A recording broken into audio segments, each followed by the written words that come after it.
Good morning, friends. Welcome to the channel Unlock Your Learning.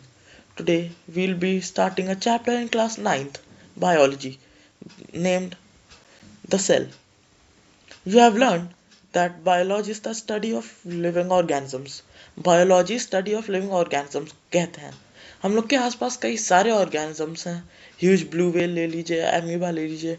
इन सब में एक चीज़ common है, ये सेल्स नामक बिल्डिंग ब्लॉक से बनी हुई हैं. The cell is a fundamental structural and functional unit of life. Functional unit इसलिए क्योंकि सारे जो बॉडी के फंक्शंस होते हैं वो इनडायरेक्टली और डायरेक्टली सेल से रिलेटेड रहते हैं. एंड स्ट्रक्चरल यूनिट इसलिए कहते हैं क्योंकि ये स्ट्रक्चर फॉर्म करता है किसी भी ऑर्गेनिज्म का. It is smallest part of the body capable of independence existence. Independently exist कर सकता है. Every organ in our body, चाहे वो स्किन हो गई, ब्रेन हो गई, इवन बोन्स हो गई, वो कई सारी सेल्स से बने हुए हैं. यही सेम चीज़ प्लांट्स के लिए भी अप्लाई होती है. आप लीव्स ले लीजिए, आप कोई भी पार्ट ले लीजिए, वो सेल से बना होगा. Every cell has its own life. Old and weak cells in the body continuously die and are replaced by new cells. जो नई सेल्स होती हैं वो इन पुरानी डेड सेल्स को रिप्लेस करती रहती हैं. Red blood cells for instance die after about 120 days. 120 days के बाद रेड ब्लड सेल्स मर जाती हैं और नई सेल्स से रिप्लेस कर दी जाती हैं. अब सेल थ्योरी, ये बहुत ही इंपॉर्टेंट टॉपिक है, याद रखिएगा. In 1838, Matthias Leiden, a German botanist, announced that every plant is made up of large number of cells. Matthias Leiden ने 1838 में घोषणा की कि हर plant large number of cell से बना हुआ है. A year later, Theodor Swan, a German zoologist, made similar discoveries in animals. उसने भी भाई सेम चीज कर दी लेकिन एनिमल्स के साथ. He declared that all animals and plants are composed of cells which serve as the unit of structure and function. This, in short, is the cell theory. ये जो इटैलिक्स में लिखा हुआ है इसको याद कर लीजिएगा.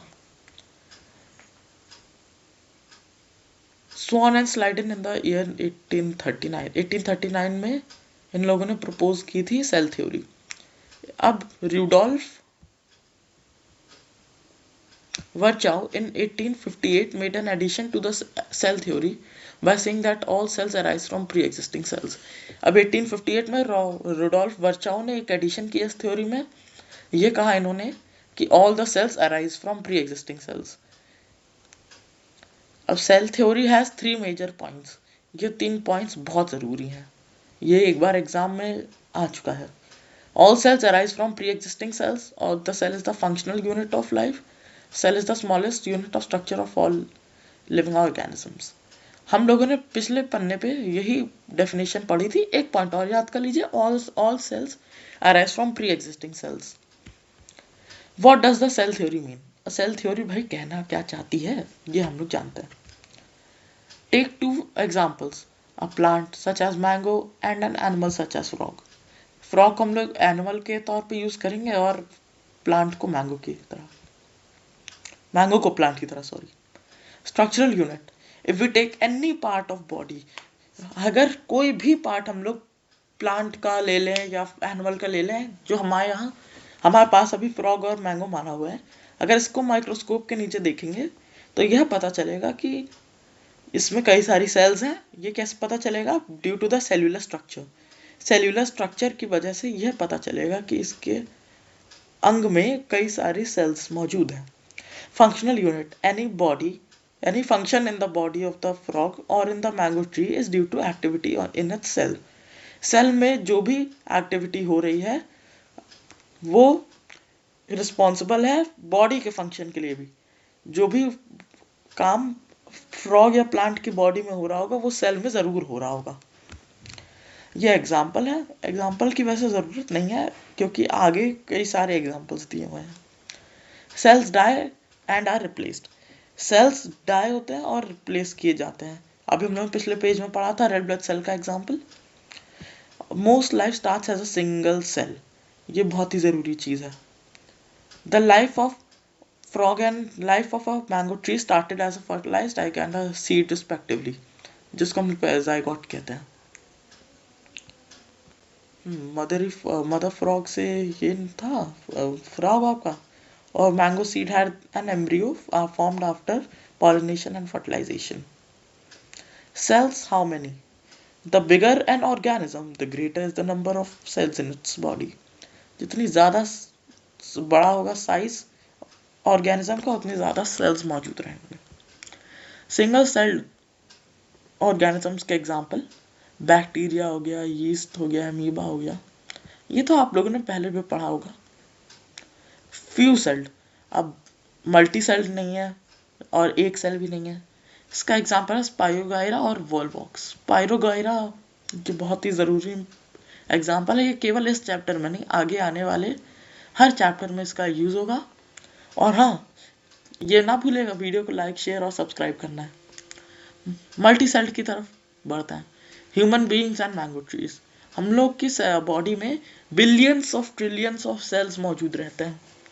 ये तो हम लोग का केवल अप्रोक्सीमेशन है, बस ये देख लीजिए 37.2 trillion cells. Cells how small. अब सेल कितनी छोटी रहती है. Cells are very small and are only seen in a microscope. केवल माइक्रोस्कोप में देखी जा सकती हैं. Smallest cells are the bacteria and the red blood cells. Red blood cell सबसे छोटी तो नहीं, बैक्टीरिया सेल सबसे ज़्यादा छोटी कही जाती है. 0.3 से 5 माइक्रोमीटर में इसका साइज रहता है. रेड ब्लड सेल्स का 7 माइक्रोमीटर रहता है. ये ह्यूमन बॉडी में सबसे छोटी सेल होती है. Longest cells are nerve cells. Imagine a nerve cell extending from the fingertip up to the spinal cord inside your bone, in a backbone, sorry. Largest cells are the bird's eggs, usually the central yellow sphere. जो egg का योक नहीं, हाँ, जो egg का योक होता है वो हम सबसे बड़ी सेल होती है. ऑस्ट्रिच का एग जो सबसे बड़ा अंडा अगर ऑस्ट्रिच का है तो भाई येलो पार्ट यानी योक भी उसका सबसे बड़ा होगा. Smallness of cells a greater efficiency. Smallness of cell, अब स्मॉल क्यों है सेल, इसका हम लोग रीजन जानेंगे. Cells remain small in size. This is because of 2 main reasons. 2 कारण है इसके.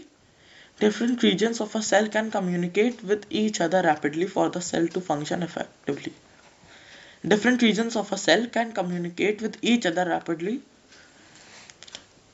for the cell to function effectively. Different regions में सेल एक दूसरे से कम्युनिकेट कर सकती हैं छोटे साइज की वजह से. Cells have a large surface area volume ratio for the greater diffusion of substances. अब साइज में अगर जितना छोटा साइज रहेगा उतना ज़्यादा अच्छा रहेगा एब्जॉर्प्शन के लिए, डिफ्यूजन के लिए. इसको एग्जांपल से समझते हैं.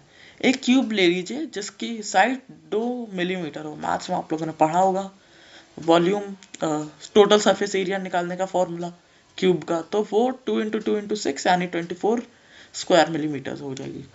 अगर हम लोग इसी को 8 छोटे छोटे क्यूब्स में काट देते हैं और एक साइड को हाफ कर देते हैं तो हम लोग को पता चलेगा कि 48 स्क्वायर मिलीमीटर हो जाएगा इसका टोटल एरिया, जो अभी 24 था. अब 24 सिंस 48 से बड़ा है, आई मीन छोटा है, इसलिए सेल्स को भी ऐसे ही समझिए. Small size of a cell presents a larger surface area. ज़्यादा सरफेस एरिया मिलेगा. Nutrients, metabolic waste, respiratory gas, any, ये 3 चीज़ें ज़्यादा जल्दी डिफ्यूज़ हो पाएंगी और ज़्यादा डिफ्यूज़ हो पाएंगी rather. Any damage to the cell can be easily repaired. Cell में कोई भी डैमेज होगा तो उसको जल्दी रिपेयर किया जा सकता है. सेल का शेप, अब फंक्शन के हिसाब से सेल की शेप होती है. Cells vary greatly in shape. Disc like हो सकती है, पॉलीगोनल हो सकती है, रेक्टेंगुलर, थ्रेड लाइक, जो आप मानो. Human red blood cells are circular and bioconcave to pass through narrow capillaries. ये गिव रीजन का क्वेश्चन बन सकता है 2 मार्क्स का. यहाँ पे आपके कीवर्ड्स होंगे pass through, capillaries and transport oxygen, याद रखिएगा.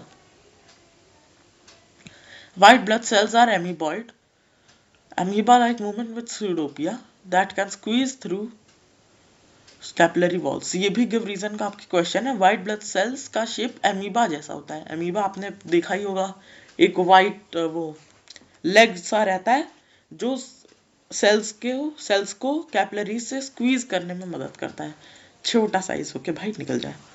Nerve cells are long to conduct impulses conduct करने के लिए नर्व सेल्स को लॉन्ग बनाया गया है। Muscle cells are long and contractile to pull और स्क्वीज द पार्ट्स। ये सारे के सारे जहाँ पे कितने 5 पॉइंट्स है, ये 5 गिव रीजन बन सकते हैं 5 मार्क्स के, याद रखिएगा। Guard cells of stomatal pore in the leaves are bean shaped to open and close the pore. Stomatal जो ओपनिंग रहती है उसको बंद करने के लिए जो गार्ड सेल्स होती हैं वो बीन शेप्ड रहता है। पिछली क्लासेस में हो सकता है आपने पढ़ा हो गार्ड सेल्स और स्टोमेटल ओपनिंग का डायग्राम।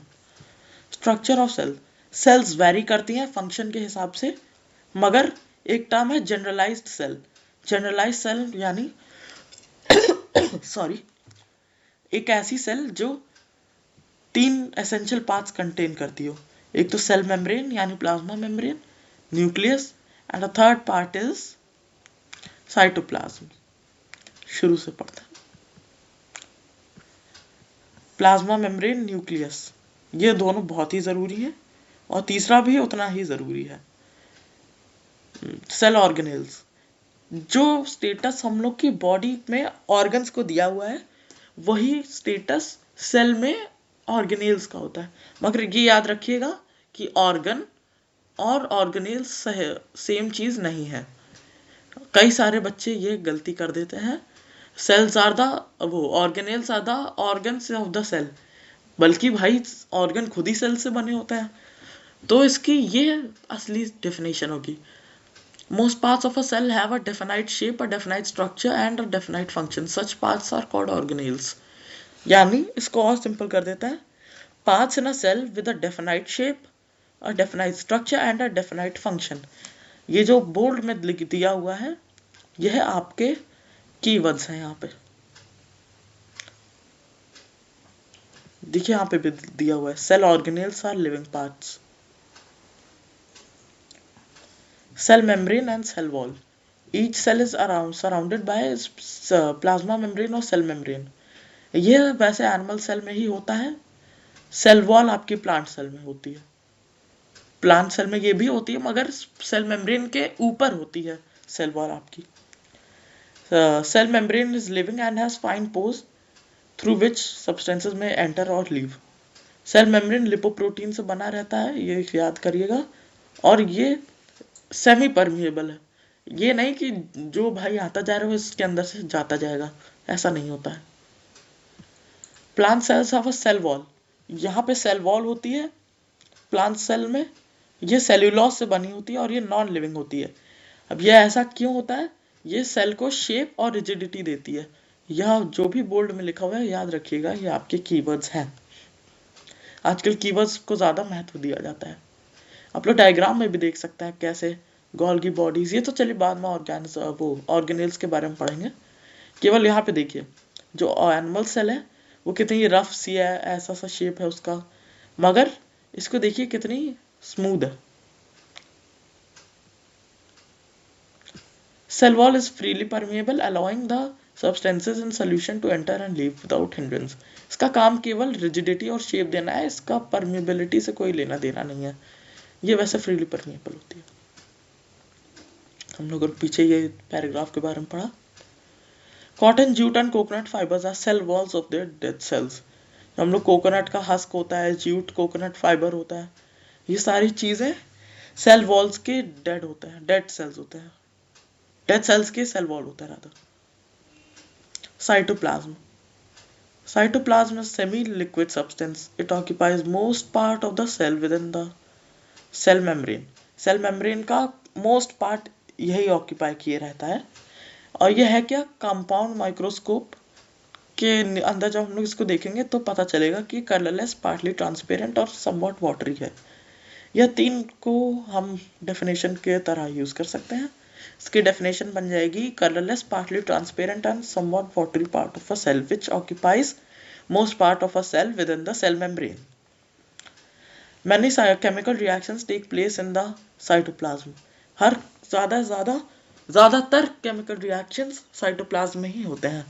जैसे आपका रेस्पिरेशन के समय पायरुविक एसिड का फॉर्म होना वो इसी में होता है. Living cytoplasm is always in state of some movement. Movement की स्टेट में सदैव रहती है. अब एंडोप्लाज्मिक रेटिकुलम, इसको ER भी बोलते हैं, और ये इतनी फाइन थी कि इसको इलेक्ट्रॉन माइक्रोस्कोप से देखना पर ही ये पता चलेगी कि ये है. Irregular network of double membranes distributed over the entire cytoplasm in a cell. Irregular network of double walled membrane. याद रखिएगा, ये आपकी इटैलिक्स में बहुत जरूरी बात दी हुई है. At its outer end endoplasmic reticulum is connected with the cell membrane. यह सेल मेम्ब्रेन से कनेक्टेड रहती है. At its inner end, it is connected with nuclear membrane. Nucleus से भी कनेक्टेड है और वो प्लाज्मा मेम्ब्रेन से भी कनेक्टेड है, यानी दो मोस्ट इंपॉर्टेंट पार्ट्स को जोड़ने का काम करती है. It appears rough when some granules called ribosomes are attached to it and appear smooth without them. इसको रफ और स्मूथ के भाग में ना वो भागा गया है. ये रफ रहती है जब स्मॉल ग्रैन्यूल्स यानी राइबोसोम्स पे चिपके दिखाई देता है, और बिना उसके ये स्मूथ दिखाई देती है. Forms the supporting framework of the cell. याद रखिएगा. और हाँ, हम लोग को पता चला आप लोग ज़्यादा लाइक शेयर सब्सक्राइब नहीं कर रहे हैं. कृपया लाइक शेयर सब्सक्राइब करिएगा, चैनल की ग्रोथ में यह बहुत ज़रूरी होती है. धन्यवाद. राइबोसोम्स, यहाँ पर प्रोटीन का सिंथेसिस रहता है. प्रोटीन यहीं पे बनता है. Ribosomes are numerous small granules either scattered freely or attached to the endoplasmic reticulum. They are the factories for synthesis of protein. Protein का सिंथेसिस सेल में यही करते हैं. Mitochondria, cells energy producers. Spherical और रॉड शेप्ड बॉडीज होती हैं. Minute double walled bags with inner walls produced into finger like projections projecting inwards, called cristae. ये आपकी डेफिनेशन है, इसको याद रखिएगा. Release energy by cell respiration. Cell respiration से ये रिलीज करती है energy. This energy is either in form of energy rich compound ATP, adenosine triphosphate. ये एडेनोसाइन ट्राइफॉस्फेट यानी ATP के फॉर्म में एनर्जी रिलीज करता है. इनको पावर हाउसेज ऑफ सेल भी इसलिए कहा जाता है क्योंकि यह एनर्जी प्रोड्यूस करती हैं. Golgi body delivery system. Golgi apparatus occurs in the form of granules, filaments or rods which are supposed to be originated from the endoplasmic reticulum. Endoplasmic reticulum से ये related रहते हैं, इसी से ये बने हुए हैं, ऐसा कहा गया है. These are very small vesicles of different shape and generally located near the nucleus. Golgi complex consists of many small groups of hollow tubular structures with membranous wall called cisternae. से ये इसका काम वैसे वही है, दो पार्ट्स को join करना. न्यूक्लियर मेम्ब्रेन ओवरऑल ट्रांसपोर्टेशन का काम है. देखते हैं प्लांट्स में इनको डिक्टियोसोम्स कहते हैं. ये सेक्रीशंस ऑफ सेल से ज़्यादा इनका रिलेशन रहता है और इनका काम वैसे पैकेजिंग एंड ट्रांसपोर्ट. जो सेल में खाना बन रहा है भैया वो भी तो जाएगा ऑर्गेनेल्स को. Lysosomes, the intracellular digestive centres. Intracellular यानी सेल के अंदर का जो भी डाइजेशन है वो लाइसोसोम्स ही देखते हैं. Lysosomes are small vesicles of different shape containing some digestive enzymes. Their enzymes destroy and digest foreign substances around them. Destroy करती हैं और डाइजेस्ट करती हैं, यानी खाना बनाना, खाना, ये सारे काम किया करते हैं. सब हम लोग की बॉडी की इम्यूनिटी रहती है. इम्यून सिस्टम और डाइजेस्टिव सिस्टम को अगर हम लोग कंबाइन करते हैं तो वो लाइसोसोम्स बन जाएंगे. They digest the food stored during unfavorable conditions when food is unavailable to the cell. इसमें जो भी stored food रहता है वो इसको digest करती है unfavorable conditions में. And at times जो भी damaged cells होती हैं वो अपना, जो cells का lysosome रहता है वही damaged cells को खा लेता है, इसलिए इनको suicide bags भी बोलते हैं. आप समझ गए होंगे suicide bags इनको क्यों बोलते हैं. सेंट्रोसोम्स एंड सेंट्रियोल्स, याद रखिए ये केवल एनिमल सेल में पाया जाता है. During cell division both in mitosis and meiosis. Mitosis और meiosis type of cell division होते हैं, इनको हम लोग आगे पढ़ेंगे अगली क्लास में। Spindle fibres develop from the centrosome. अब सेल डिवीजन की कई सारी इंपॉर्टेंट स्टेजेस रहती है, उनमें से जो प्राइमरी स्टेज रहती है स्पिंडल फाइबर्स डेवलपमेंट, वो सेंट्रोसोम से ही होता है। Centrosome contains 2 centrioles. सेंट्रोसोम में के और 2 पार्ट्स होते हैं, सेंट्रियोल्स, जो short bundles of microfilaments arranged at right angles to each other. इस शेप में ये अरेंज रहते हैं। There are no centrosomes and centrioles in plant cells, ये हम लोगों ने पहले पढ़ लिया है। Plastid only found in plant cells, केवल ये प्लांट सेल्स में पाए जाते हैं। इनका काम वैसे कलर प्रोवाइड करना और ये स्टोरेज का काम, ये काम प्लास्टिड्स करते हैं। These are special organelles in different shapes, oval, spherical or disc shaped.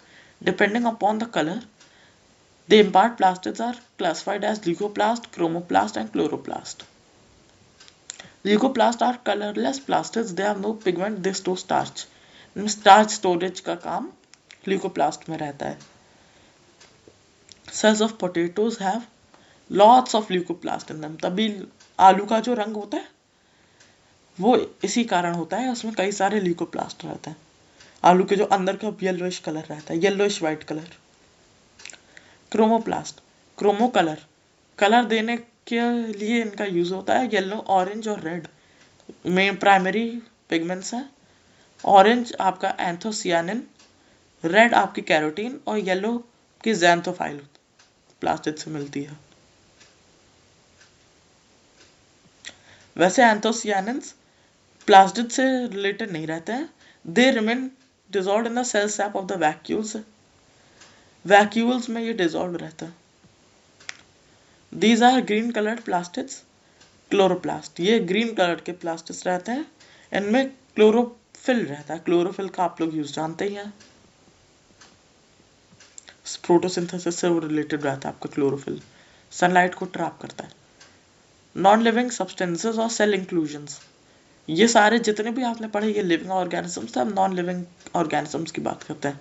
वैसे इनका फंक्शन स्टोरेज ही रहता है, याद रखिएगा, non living parts are used for storage. Granules, many small particles in the cytoplasm and such particles are believed to contain food particles such as starch, glycogen and fats. ये store करते हैं। Clear spaces in the cytoplasm, they are filled with water and various substances in solution. Plant cells, the vacuoles are usually quite large and the liquid which they contain is called the cell sap. Vacuoles watery एक liquid को store करते हैं जिसको cell sap कहते हैं, ये भी storage के लिए ही use होता है। Animal cells में इसका कुछ खास use नहीं होता है, इसलिए smaller size में रहती है compared to plant cell.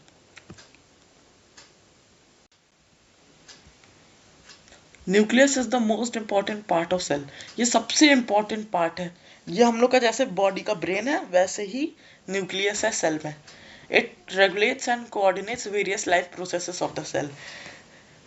Life processes का कोऑर्डिनेशन और रेगुलेशन न्यूक्लियस ही करता है। Plays an important part in cell division and contains genes which determine heredity. Nucleus is a small spherical mass located in somewhat center the cytoplasm. It has a delicate nuclear membrane which is filled with relatively dense nucleoplasm. So ये double layered रहता है, एक हम लोग की nuclear membrane जो nuclear plasm से भरी रहती है। ये तो थिक है, इसके जो न्यूक्लियर प्लाज्म है और भी ज्यादा थिक है, डेंस है। In the nuclear plasm there are certain thread like structures called chromatin fibers. Chromatin fibers ये वो contain करते हैं।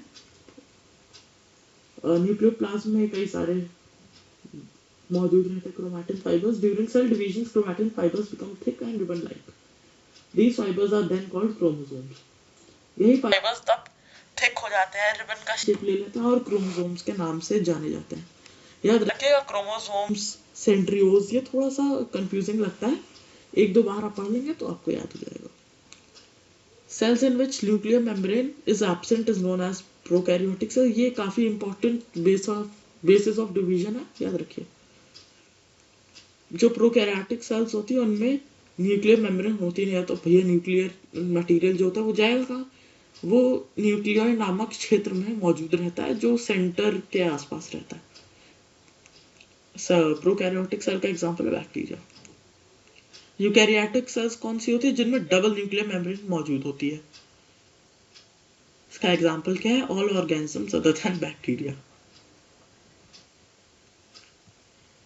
Each nucleus also has at least one nucleolus. Nucleus के अंदर भी न्यूक्लियोलस रहता है। आप देख रहे हैं कितनी डेंस, काफी सारी लेयर्स मौजूद रहती है न्यूक्लियस में। पहले न्यूक्लियर मेम्ब्रेन, फिर न्यूक्लियोप्लाज्म, फिर न्यूक्लियोलस, इतनी सारी चीजें हैं सेल में। Some cells have more than one nucleolus. The number of nuclei in a cell is fixed. The nucleolus participates in protein synthesis of ribosomes. Protein synthesis of ribosomes में इसका काफी important role रहता है protein production में. Number of chromosomes is definite in each species. Every human body cell has 46, 23 pairs. The chromosomes carry the genetic characters from the parents to the offspring through the union of cell, egg and the sperm of the male. Chromosomes are made up of chromatin, which is composed of hereditary units called genes. Chromosomes में ही genetic characters रहते हैं जिनको हम लोग genes कहते हैं.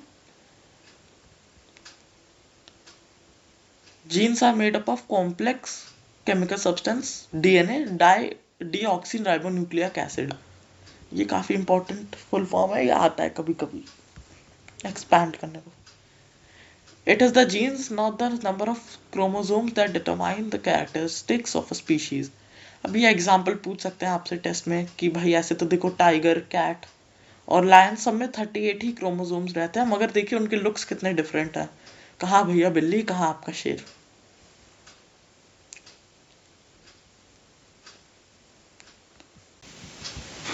हम लोग फिर से पढ़ेंगे prokaryotic and eukaryotic cells. The term prokaryotic refers to the cells containing primitive nucleus as in bacteria. Eukaryotic meaning the cells perfectly formed nucleus as in plants and animals. ये सबसे फर्स्ट बेसिस ऑफ डिवीजन था. ये table बहुत ही ज़रूरी है. ये मेरे को याद है मेरे टेस्ट व एग्जाम में 3-3 मार्क्स की आई थी. Every activity of a living organism is the outcome of cellular activity. अब ये हम लोग प्रूव करेंगे. All organisms grow due to growth in the size and increase in the number of cells. Cells जिस हिसाब से बढ़ती हैं उसी हिसाब से ऑर्गेनिजम्स का साइज बढ़ता है. रिपेयर और इंजरी और रीजनरेशन. जैसे आप लोगों ने देखा होगा कभी कभी छिपकली की जो पूंछ होती है वो गिर के टूट जाती है, टूट क्या जाती है, उखड़ जाती है, मगर छिपकली फिर से उसको ग्रो कर लेती है. मूवमेंट कैसे रहता है? Contractility of the cells. Cells contract करती हैं तभी मूव कर पाते हैं, याद रखिएगा. फीडिंग एंड न्यूट्रिशन में टंग हम लोग को फूड को मैनिपुलेट करती है, टीथ, ये आप समझ गए होंगे. Circulation of blood. आरबीसीज जो हैं वो कैसे ब्लड को ट्रांसपोर्ट करती हैं. Respiratory gases are transported. ये भी लंग्स से other parts of the blood cells में. लंग्स में एल्वियोलस नामक कई सारे एयर सैक्स रहते हैं, याद रखिएगा. वो भी सेल से बने रहते हैं, उनसे ही एयर का ट्रांसपोर्टेशन होता है. जो कार्बन डाइऑक्साइड रिच एयर होती है वो यहाँ से दी जाती है और oxygen in rich air lungs के द्वारा अंदर ली जाती है. Light is trapped by the leaves containing chloroplast to produce food. Light trap की जाती है क्लोरोप्लास्ट द्वारा. Maintain our body heat, thermo regulation by cellular activity. और जब भी हम लोग को पसीना आ रहा होता है वो सेल्स की वजह से ही होता है, और सेल जब पसीना निकालती है तो उसी से हम लोग की हीट जाती है बॉडी की. इसलिए पंखे के नीचे बैठ के जब खेल के आओ मस्त फुटबॉल. वैसे तो सब लोग बारसा को ही सपोर्ट करते हैं, मैं भी बारसा सपोर्टर हूँ. वैसे आप किस फुटबॉल टीम को सपोर्ट करते हैं कमेंट में ज़रूर बताइएगा. तो हम लोग कहाँ थे? स्वेटिंग. जब भी हम लोग कहीं से खेल के आते हैं फिर मेहनत करके आते हैं तो स्वेटिंग होती है हम लोग की बॉडी से. वो स्वेट ग्लैंड्स की वजह से होता है, और स्वेट ग्लैंड्स में स्वेट की प्रोडक्शन के लिए सेल्स मौजूद होती हैं. Absorption of water, root hair cells आप लोगों ने पढ़ा होगा 8th में, वो एब्जॉर्प्शन ऑफ वाटर इसी से होता है। और एट टाइम्स जो पेरेंटल जीन्स होते हैं वो जो बच्चों में ट्रांसपोर्ट भी इसी कारणवश होती हैं, सेल्स में जो जीन्स होती हैं उससे। There is not a single activity of a body of an organism which is not carried out by the cells, but cells of course are specialized in particular functions. यही थी आज की video. Thank you. Do not forget to like, share and subscribe the channel. Unlock your learning. Thank you.